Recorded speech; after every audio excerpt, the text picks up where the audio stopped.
So jumping on the topic of today's presentation, we're going to be talking about nutrition considerations for vegetarians, and we're going to be dividing this into two parts because we have a lot to talk about. Feel free to ask questions at any time. I think the best way is going to be for you to unmute yourself. So, because I cannot, even though I have two screens, I cannot see everybody on the second screen. So feel free to unmute or use the chat if you want to ask for your question on the chat. But we're going to have time towards the end for some Q&A as well. So we usually have a little disclaimer that the information on this presentation is not intended to be a substitute for professional medical advice, diagnosis, or treatment. All content, including text, graphics, images, and information, is for general information and education purposes only.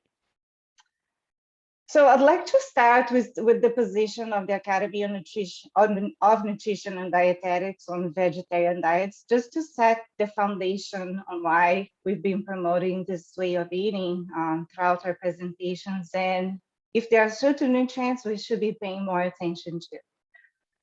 So on the scientific article from this organization, they say that appropriately planned vegetarian, including vegan diets, are healthful, nutritionally adequate, and may provide health benefits for the prevention and treatment of certain diseases, which include ischemic heart disease, type 2 diabetes, hypertension, certain types of cancer, and obesity.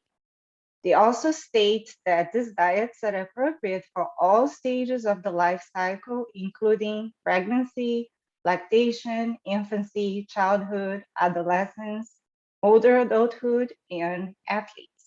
So it's really appropriate for all stages of life. We just need to pay attention to the emphasis that it needs to be appropriately planned. And that's what we're going to be talking about today.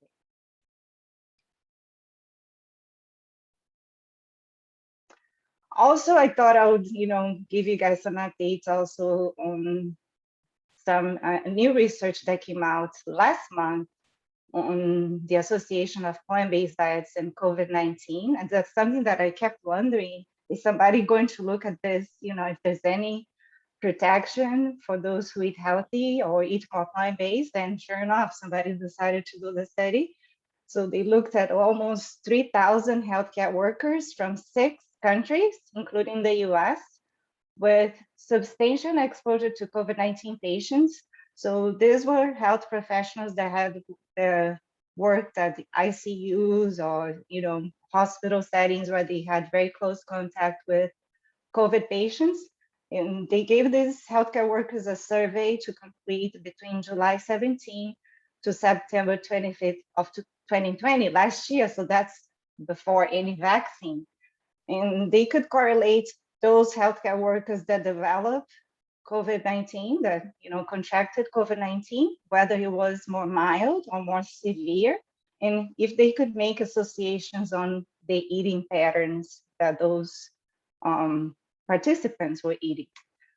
So what they found was that participants who reported following plant-based diets had 73% lower odds of moderate to severe COVID infection when compared with participants who did not follow this diet. So they found that a plant-based diet seemed to be protective against a severe or even moderate case of COVID-19 infection. They also found that those participants who reported following plant-based diets sometimes or pescatarian diets part of the time, which are those that eliminate meat, red meat, and fish, and chicken, poultry, but continue to eat fish, they had 59% lower odds of moderate to severe COVID-19 when compared with participants who did not follow these diets. It was very interesting that they actually found in the same research that the participants who reported following low carbohydrate, high protein diets had 386% greater odds of moderate to severe COVID-19 compared with participants who reported following plant-based diets. So you see a huge difference for those who follow plant-based diet and those who follow a low carbohydrate, high protein diet which, you know, a lot of people see as something, you know, that they're pursuing for the quick results, but you can see the impact on our health, you know, if you were to choose this way of eating.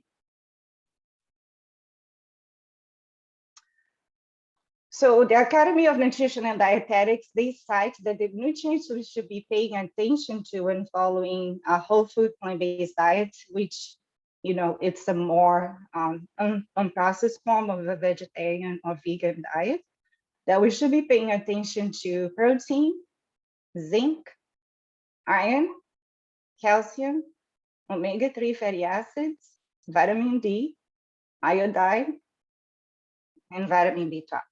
So because we are dividing our series in two parts, today we're going to be talking about the first four nutrients of concern. And I put concern, you know, under quotes because we're going to find that that may not be much of a concern if you follow some of the principles we're going to highlight. So for each of those nutrients, we're going to ask three questions. So we're going to try to answer those three questions. What is the role in the body? How much do we need to consume per day? And what plant-based foods are good sources of these nutrients? So starting with protein, I think that's a lot of people, they may have this question, you know, if I move towards eating more plant-based, where am I gonna get my protein from? So for those of you who were with us, you know, from the beginning, we had a discussion back in April on proteins. I'm gonna be referring back to that for more information in a couple of slides. But just to give you some of the basic roles of protein in the body, they are involved in the building and repair of tissues, metabolic activities. They are the major structural element in all cells in the body. They used to make hormones, they used to make enzymes, they used to make antibodies, they used to make, store, and transport nutrients. Proteins are made up of smaller units called amino acids, and there are 20 different types of amino acids to make the different types of protein we need. So it's like having different letters of the alphabet that you can make up different words. So with the different types of amino acids, you can make up different types of protein, depending on the sequence of those amino acids.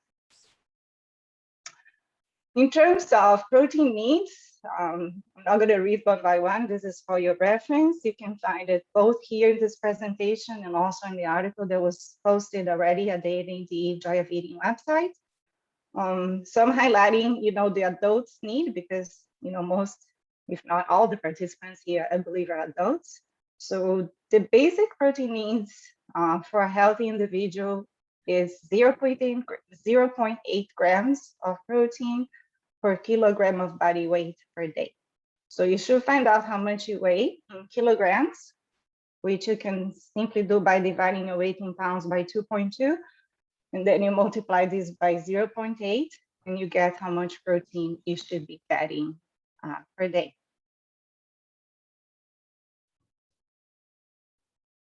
And I think we have a couple questions on the chat here.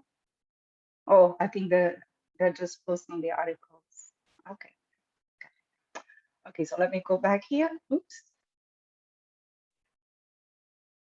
This is a study that we shared also in our presentation in April. There was a very interesting study that they looked at the protein intake of 7-day Adventists, and they look at the different eating patterns, whether they were strict vegetarians, lacto-ovo-vegetarians, which are those that besides eliminating meat, they continue to consume dairy and eggs, pesco-vegetarians, which are vegetarians that include fish as the only source of type of meat, semi-vegetarians, which are those that consume meat once a week or less, but more than once a month, and non-vegetarians who consume meats or animal products in general more frequently than once a week.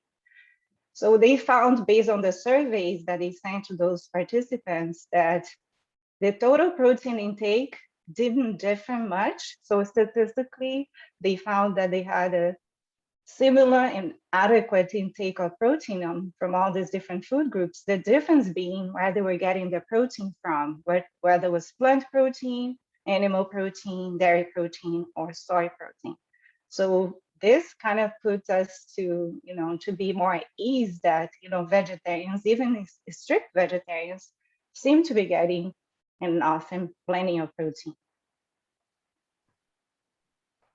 All right, so now is the time for us to interact. So I'm going to pose this question for the participants today to respond. And we're going to ask, I think, Phil or Angie. No, Phil, I think Phil's going to. Okay, so that's the question. Do you think this is a myth or fact that the more protein we eat, the better for our health? So let's see what do you think? So please respond on the screen that is popping on your screen.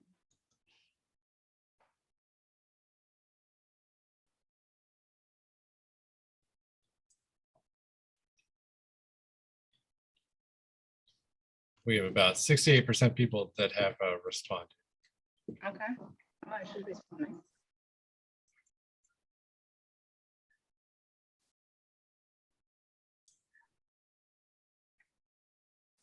Oh, okay, so that said that on their cell phone, they don't have the phone. Okay, I think Veronica said that. I'll consider your answer, Veronica. I saw that you answered false. We can give just a few more seconds, then we'll close it. Okay. All right, looks like we got everybody in that's going to, so I'm gonna end the poll and share these results. All right, so 97% answered was the myth and 3% answered it was the fact. So it looks like I'm preaching to the choir, but for the sake of the 3%, let's explain why this actually a myth, a big myth. They actually looked at infants and adults who were consuming extra protein. And for infants, they compared those who were fed formulas that had up to 70% higher protein than breastfed infants. And the infants that were fed human milk, they exhibited better immune function and superior cognitive development than the formula-fed infants. So there was no benefits, or no apparent benefits, I should say, for the higher protein in the formula-fed infants. And for adults, the studies point to high protein diets, especially from animal sources, that they can speed up the progression of chronic kidney disease on those who already suffer from this condition. And it can have a detrimental effect on your bone health because it makes your blood more acidic, and calcium is used as a buffer to neutralize the acidity. So it leads to an increased calcium urinary loss. And for the scientific references for those findings, please refer to the article that was posted on the NAD website. Also, the Dietary Guidelines for Americans posted this chart or this table here that shows how much of the population is meeting the recommendation for certain nutrients. So for today, we're going to highlight protein foods. So they, according to the Dietary Guidelines for Americans in the surveys that they conduct, they state that it's almost 60% of the population consuming more protein that they need. And there is a part of the population that is consuming less, but they specify that they are consuming less of a subgroup of protein coming from beans, lentils, and peas, which are foods that we highlighted last month on our webinar on all the health benefits of pulses. So people are consuming more protein from meat and less protein from plant sources. So that's what we see in the standard American diet. So what are some of the guidelines? What do the experts suggest to guarantee protein adequacy if you're following a plant-based diet? It's actually not that complicated. They say that if you have a diet that provides enough calories to maintain a healthy weight, which a healthy weight, you can determine that easily using a BMI chart. For most individuals, that's a very easy tool to use. And if your diet provides a variety of foods, those two guidelines, enough calories and a variety of foods, that should guarantee an appropriate intake of protein. So let's look at this scenario here. So if I was to eat 1.5 cups of steel cut oatmeal for breakfast, just from the oatmeal alone, I would get 12 grams of protein. And that's not considering any toppings, which I normally add toppings like nuts or seeds. I would get even more protein that way. But just from the oats, I would get 12 grams of protein. For lunch, if I did a cup of lentils plus 2 slices of whole wheat bread, I would get another 22 grams of protein. And if I did a quinoa salad for dinner, 1.5 cups of quinoa salad plus half a cup of chia pudding, I'll get another 10 grams of protein, totally 44 grams of protein when my daily needs are 38 grams. So it's very easy to get protein. Following a plant-based diet is something that I definitely don't stress about it because number one, I'm definitely meeting my calorie needs because my weight is within the normal range at the BMI chart. And also I tend to eat a variety of food. So meeting those two guidelines is what we would like to stress for your protein intake. And just for more peace of mind, we put together a table that has the protein content of a variety of plant-based foods. So you can refer to it from time to time if you're curious how much protein you can get from these different foods. Keep in mind that tofu is very concentrated, very good source of protein, but also your beans, lentils, and peas, your whole grains, vegetables, nut butters. So there's a variety of foods you can get protein from.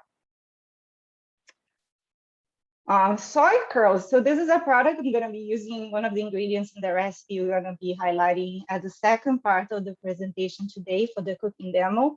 So soy curls is a minimally processed soy product. The only ingredient they use is non-GMO, non-genetically modified whole soybeans, and they don't add anything else. So it's sodium-free. It's what else? Doesn't have any other preservatives. It's not fat-free, but the fat in this product is coming exclusively from the soybeans. They don't add any oils. They don't add anything else other than the whole soy. So it's a dehydrated product that you just need to hydrate with water for 10 minutes. And then it's going to look like shredded chicken, and you can use in your dishes. Just if you're concerned or if you want to add variety to the dishes you're cooking. Have any of you used this product before? You can mention in the chat if you have. I'll be curious to know.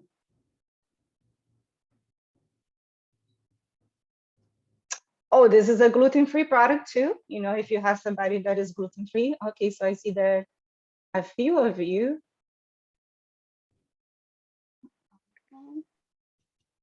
Oh, Lucia said she loves it. Okay. Angie has used it. All right. Somebody asked if it's similar to textured soy protein. Yes and no. It's similar in the way you prepare, but it's a much less processed food because it's just the dehydrated soybean versus to get the texturized soy protein. It undergoes a more chemically based process, you know, with high heat. So this is a healthier option. Yeah, you can get it on Amazon and health food stores. All right. So for more information on protein, we're going to move on to the other nutrients for the sake of time. So for more information on proteins, look for the presentation we had back in April called The Truth About Protein. It should be, you know, on our website, on the NAD Joy of Eating website. We also have an article that goes along with each presentation. Do we have any more questions on protein before I move on to the next nutrient? So let's move on. You can keep the questions coming at any time. All right, so let's talk about zinc. And the reason I chose this picture with beans, lentils, and peas is because a quick and easy way to remember what foods are rich in zinc is if you remember which plant foods are rich in protein. So they tend to go together. Foods that are rich in protein are going to be rich in zinc, whether it's animal food or plant foods, but because we are trying to focus on the plant-based options, that's what we're going to be highlighting. So what are the roles of zinc in the body? So zinc plays a role in the immune function. So you may have noticed that when you get a cold, and if you go to buy lozenges, some of them come with zinc. So because they know that zinc can help strengthen your immune system. Also plays a role in protein synthesis, DNA synthesis, and cell division. It's required for growth and development. It's required for proper wound healing. So if you have somebody in the hospital that has a wound and is having delayed healing, typically we recommend zinc supplements to help those patients. Also has an important role to contribute to a sense of taste and smell. So very important nutrient for all those reasons. How much zinc do we need to consume per day? So find your age based on your gender and find your zinc needs. I'm gonna go from mine here. So I need about 8 milligrams of zinc per day. And this is one of the nutrients that the body doesn't have a storage system or anything efficient that we know of. So it's important to try to meet your needs on a daily basis. When it comes to protein, the body recycles some of the protein throughout the day. So we don't need to stress too much about protein, but zinc is something that we should pay an important attention to. So in terms of plant-based options of zinc, or plant foods that have a good amount of zinc, I place this table here as a reference. Baked beans, canned, including canned, are on the top of the list, followed by lentils and other types of beans. So beans are the main source we get here. We can also get a good amount from quinoa. Pumpkin seeds are a very good source. Only 1 ounce provides 2.2 milligrams, and 1 ounce is about a quarter cup. So that's a seed that is good to incorporate on your choices, on your food choices. Tofu also has a good amount of zinc. Cashews, something that we can use for so many different recipes and sauces. So it's a good nut to be incorporated. And whole grains. So those are the main foods that you can get zinc. Somebody posted that she thought Brazil nuts had the most. Brazil nuts have the most selenium, not zinc. But they're wonderful too. I'm sure they have a good amount of zinc, but there's Brazil nuts on the top for the selenium. Okay, so besides getting appropriate amount of zinc from foods, there are some things that we can do to prepare those plant foods that can enhance zinc absorption, and there are things we can do that can prevent losses. So to enhance the absorption, we can, if you process your beans, your lentils, your peas, your grains, or your seeds in any way, whether it's soaking, sprouting, roasting, a leavening process. So when you prepare your whole grain bread, that leavening process reduces phytates, which is a substance that tends to bind to some of those minerals and reduce the absorption. So any processing of those foods helps to enhance zinc absorption. Fermented foods also, such as soy yogurt, tempeh, kimchi, the fermentation also helps to enhance zinc absorption. Also, it's important to avoid substances that can reduce the absorption of this mineral, which would include alcohol, as it decreases intestinal absorption of zinc and is going to increase the urinary excretion of zinc. Also, if you're taking iron supplements, it's important to avoid taking close to the meal time, which is up to 1 hour after you eat, because it will compete with the zinc for absorption. So if you're on iron supplements at any point, make sure you take it away from the meal time, or you take with the meal that you're not trying to emphasize your zinc options as much.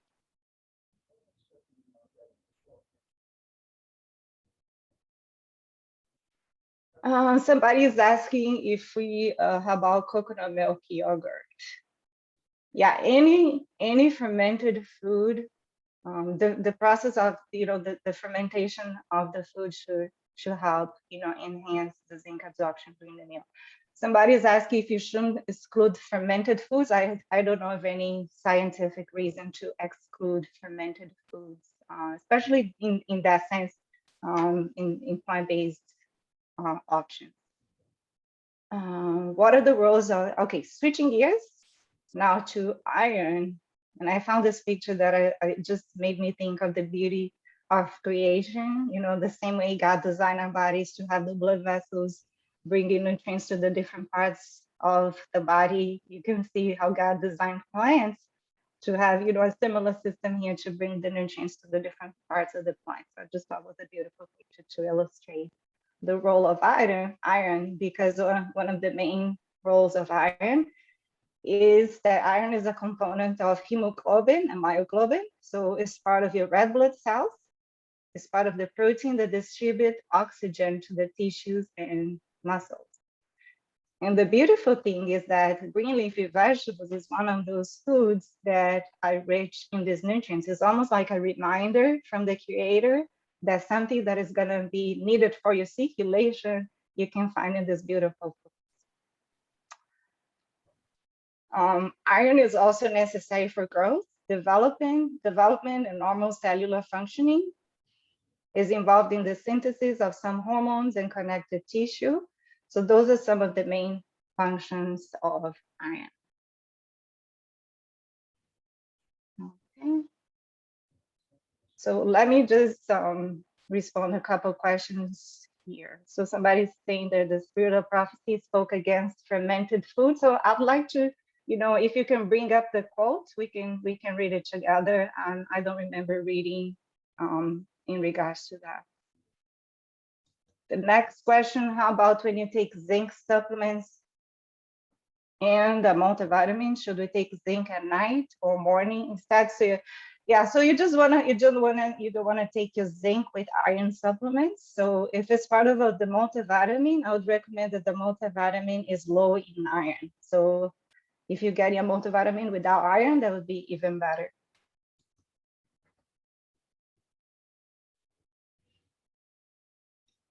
All right, so that's time for next poll question.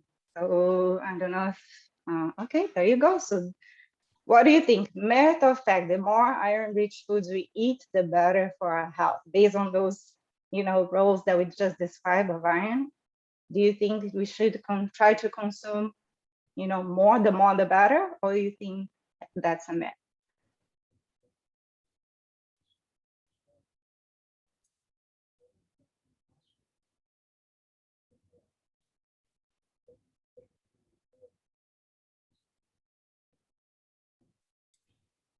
We're at about 78%. So I say we give it a few more seconds for anyone else that'd like to participate.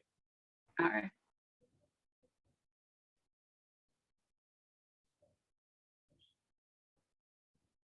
All right, I think I'll close the poll.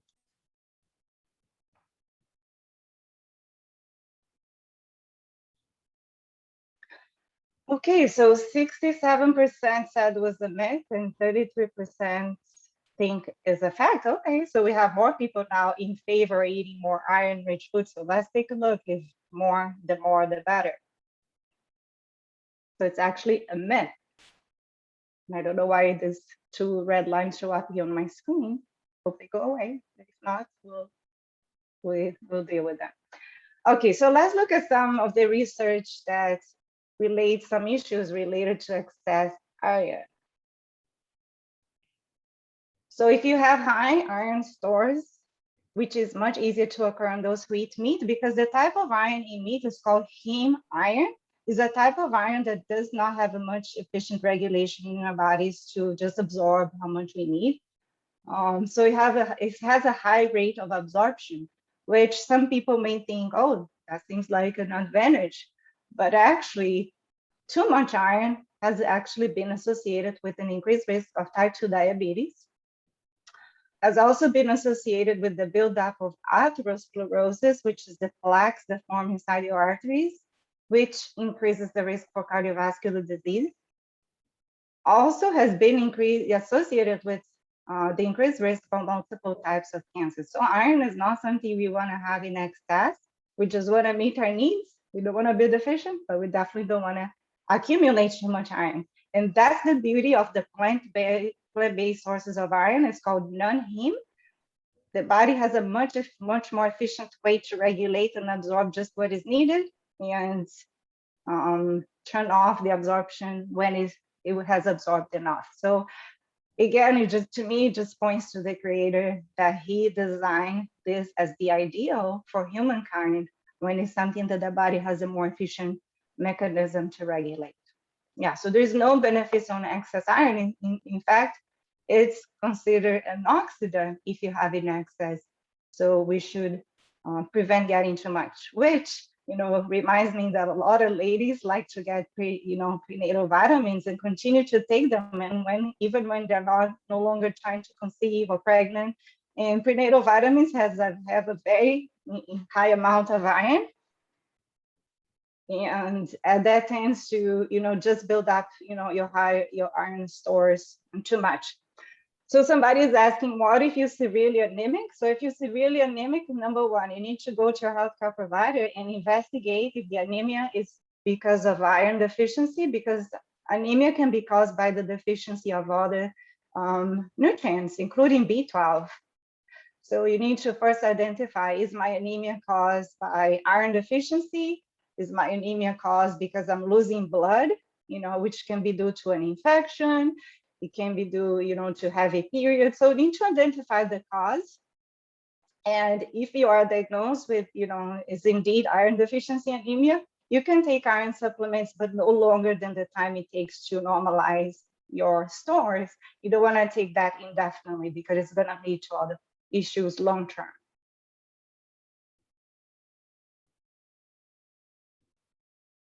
Yeah, so like I said, I see that somebody is asking if you have heavy, the iron deficiency anemia. Yeah, you take your supplements, but make sure to, go back to your provider and test your blood from time to time to make sure, the supplement is still needed or not, because you can easily go from a deficient state to an excess, stage if you're not monitoring, especially if you're taking supplements. So how much iron do we need?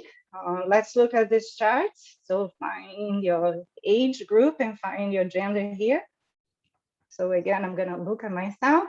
I'm still in the age group that I need a little bit more iron, and it has to do with females. As they're still having the menstrual cycle, because we lose blood monthly, we need more iron because of those, those blood losses. Also, the iron needs that increase during pregnancy. But for men, the iron needs are pretty low, compared to how easy it is to get. So it's not much of a concern for males. But let's look at, some of the plant-based foods that you can get iron from. As you can see, there is a huge variety, and they are more concentrated again in the beans, lentils, or peas, which is why we dedicated a presentation last month on the health benefits of pulses. If you missed that, make sure you go back and watch the recording or read the article if you prefer reading the article, or both, because it really, this is a food group that I definitely believe we should be consuming every day, beans, lentils, or peas.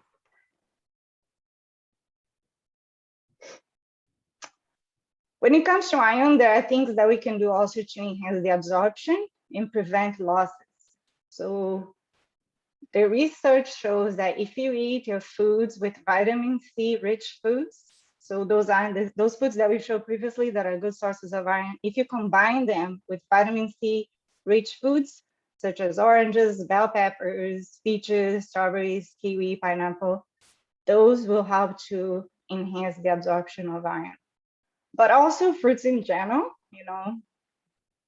helps with this absorption too.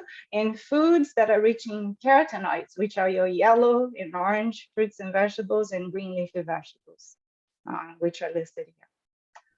But as important as is focusing on enhancing the absorption of iron, is to avoid substances that can cause you to lose iron, or to reduce the absorption, I should say. So if you consume coffee and other caffeinated foods and beverages, such as chocolate, sodas, cola type sodas, teas that are caffeinated, the caffeine binds to iron and to all the, many other minerals and reduce their absorption. So that's, one of the reasons we should stay away from caffeinated foods and beverages.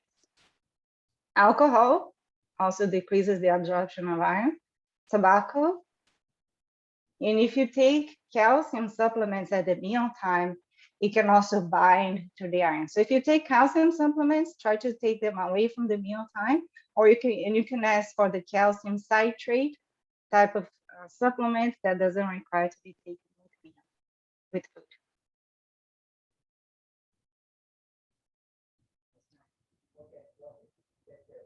Okay, so let me check the chat here. There are some other questions.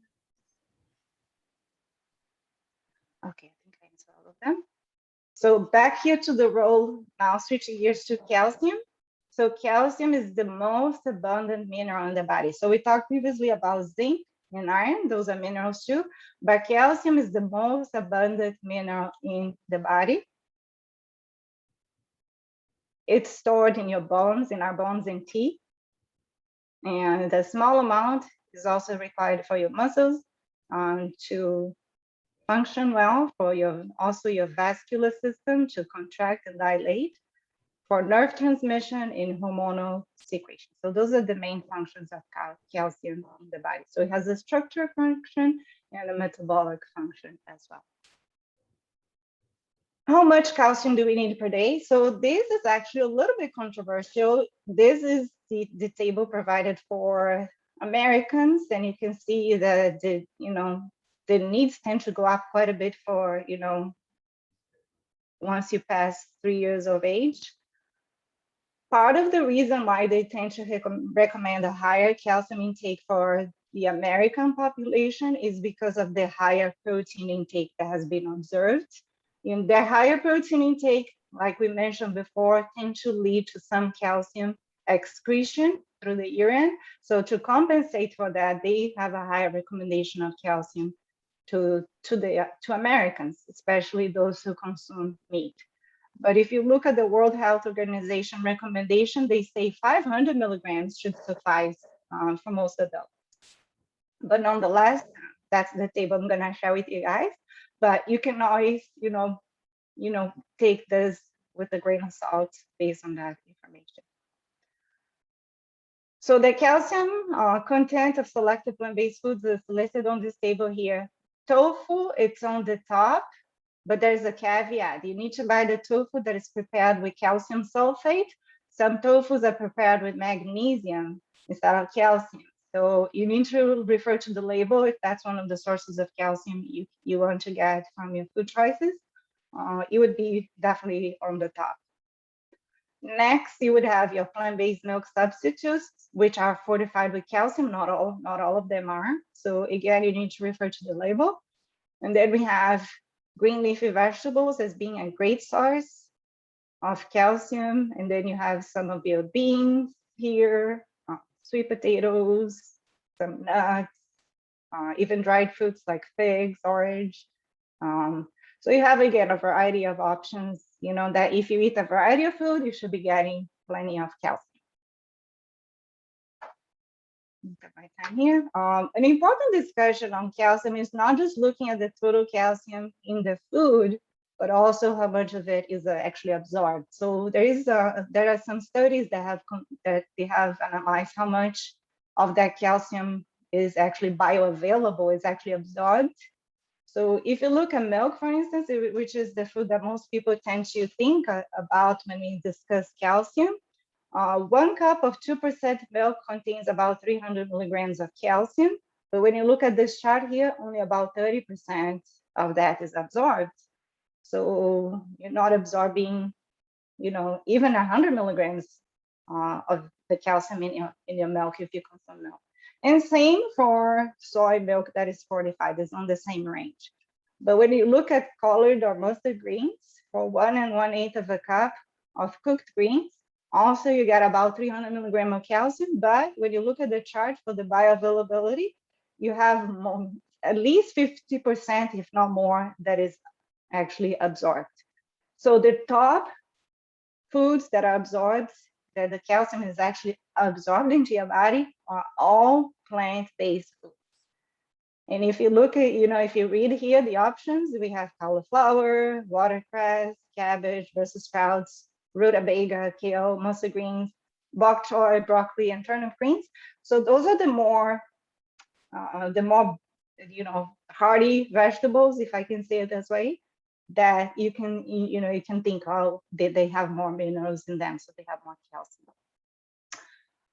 We can get some calcium from nuts, seeds, and beans and sweet potatoes, but the absorption is a little bit on the lower end. And for spinach, rhubarb, and Swiss chard, the absorption for calcium in those is really poor, which doesn't mean you need to avoid them. It just means that you don't rely on them as your main source of calcium.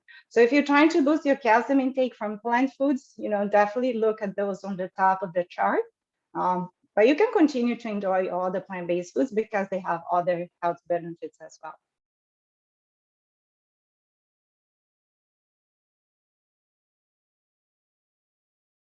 Okay, so what are some of the things that we can do besides eating the foods that are rich in calcium to enhance the absorption and prevent losses?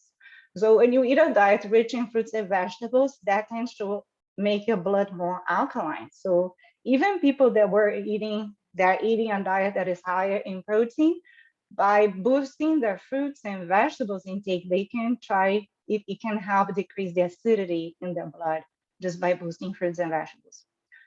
But also when it comes to the calcium retention in your bones, regular exercise is a part of the strategy to retain the calcium. So regular exercise accounts for 20% increased retention of calcium in your bones. And when it comes to the things to avoid, there are important substances to avoid. One of them is salt. Excess salt can cause you to lose calcium in your urine. So aim to keep your sodium intake at 2,300 milligrams a day or less. If you're trying to imagine how much is that in terms of table salt, that's about a teaspoon of table salt for the whole day. But you need to account for the sodium in any processed foods you consume. And like we mentioned before, excess protein, so a diet that is high in protein, which is more likely to happen when you're consuming meat regularly, is going to contribute to those increased urinary calcium losses as well. So those are things that can help you not just with the consumption of calcium, but also to retain the calcium you just consumed. And tobacco is another substance to be avoided because it also causes calcium losses, and alcohol. You may be thinking, well, with all these things we need to pay attention to, it seems like the plant-based diet has a lot of, things that we need to be, so concerned. But if you look at any diet pattern, there are things that we need to observe.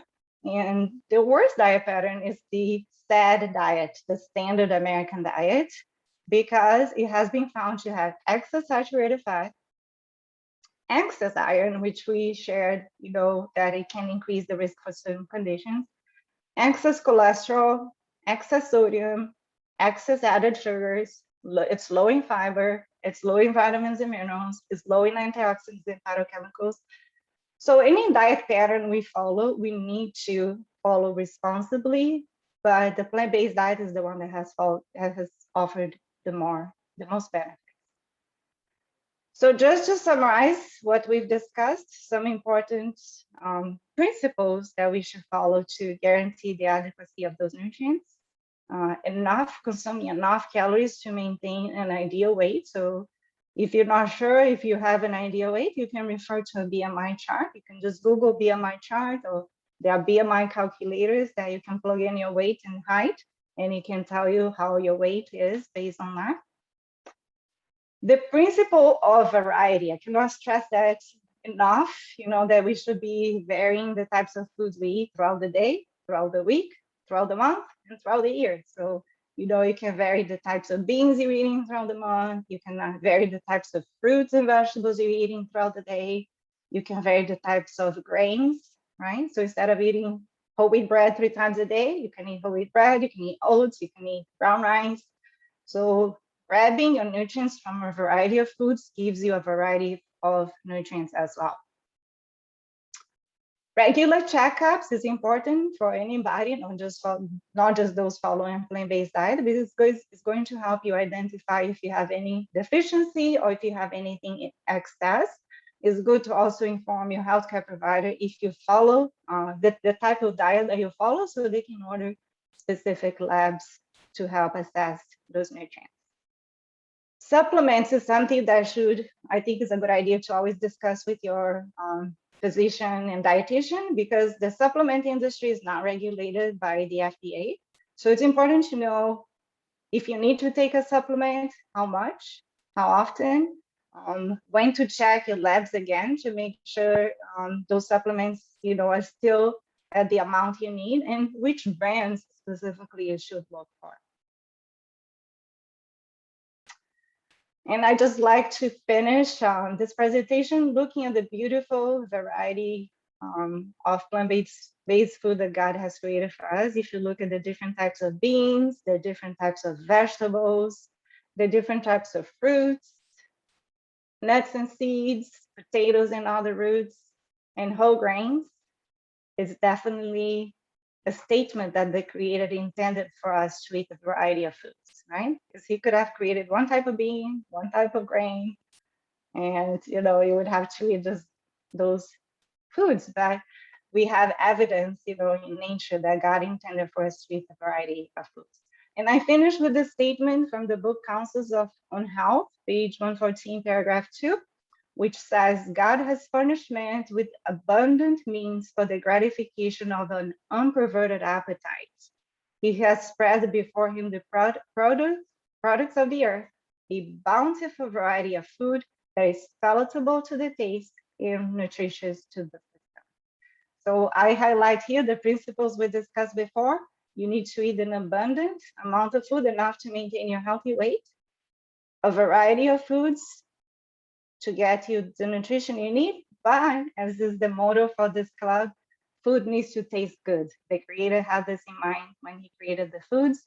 So whether you're eating them unprocessed as close to nature as possible, or whether you're creating recipes, keep those principles in mind. Use a variety of healthy ingredients. Find recipes that will taste good, but that will provide nutrition to yourself.